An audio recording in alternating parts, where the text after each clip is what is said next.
Des milliers de tonnes de cendres brutalement projetées dans le ciel chilien. Endormi depuis 43 ans, le volcan Calbuco s'est réveillé mercredi. L'alerte rouge a été décrétée, la population évacuée dans un rayon de 20 km. À Puerto Montt, les habitants médusés ont assisté à l'éruption. Les pelleteuses sont arrivées. Les premiers habitants ont quitté les lieux, car leurs maisons sont en train de s'effondrer. Un immense trou pourrait bientôt se former ici. Une mine de fer est exploitée sous leurs pieds. Ça n'a l'air de rien maintenant, mais c'est notre monde qui s'en va. Et nous devons l'accepter. Mais Kiruna va être reconstruite à l'identique à 3 km à peine. 23 000 personnes vont être déplacées. La semaine dernière, à Londra, cette Mexicaine de 14 ans est emmenée de force par la police qui vient de l'arracher à ses parents.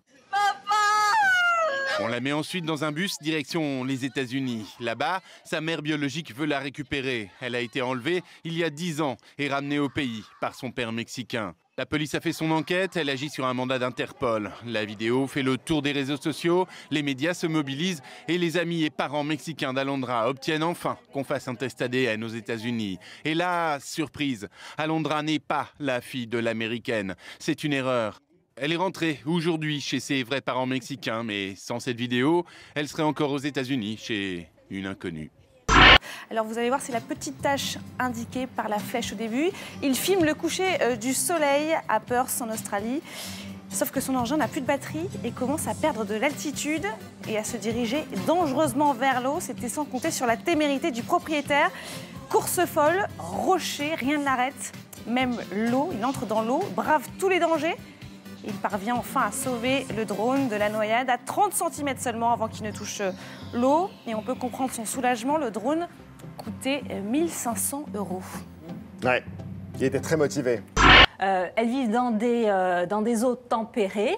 Elles ont aussi bien l'organe mâle que femelle, mais contrairement aux autres hermaphrodites, elles ne vont pas alterner le rôle. Chacune ne va pas jouer le rôle du mâle et puis de la femelle.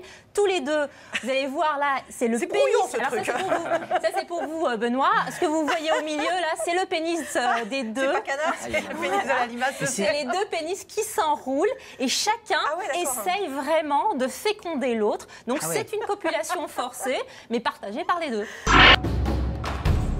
C'est une aventure extraordinaire. Ce que j'apprécie, c'est que on se rencontre sans artifice, à nu. C'est le cas de le dire. C'est vraiment super parce qu'on est nous-mêmes, quoi, tout simplement. Moi, ce que j'apprécie, c'est que je peux avoir sa chatte. Il s'agit d'une otarie qui écrase littéralement un manchot empereur femelle. Alors vous voyez bien la différence de taille et de poids. C'est quand même 120 kg sur à peu près 18 kg. Il tente vraiment de copuler. Oui, ça vous fait rire, mais je suis pas sûre que Non, c'est pas sûr que ça fasse rire l'otarie. Non, le manchot. Non, mais le manchot. La manchotte. On n'en sait rien. Pour être honnête, on n'en sait rien. Mais ce qui est sûr, ce n'est pas un comportement classique.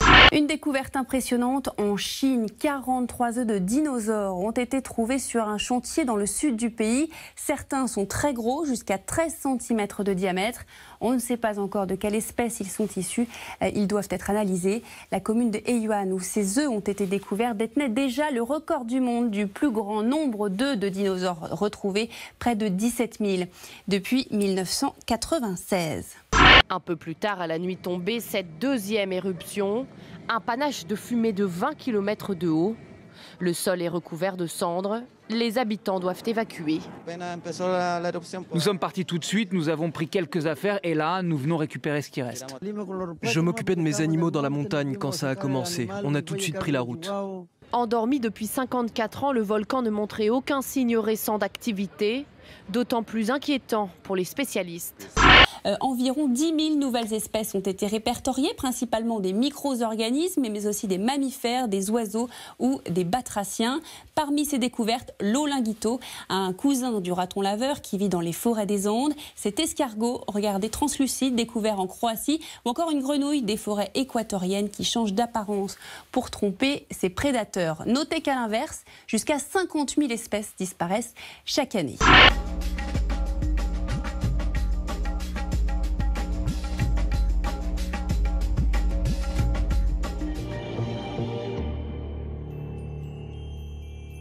你见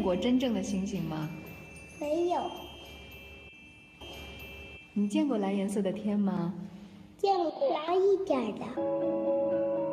En tout cas, plein de gens n'ont pas de jardin et c'est vrai que c'est important de penser aux gens qui sont en appartement et qui n'ont pas forcément de balcon, mais qui aiment les graines et l'idée de cultiver quelque chose.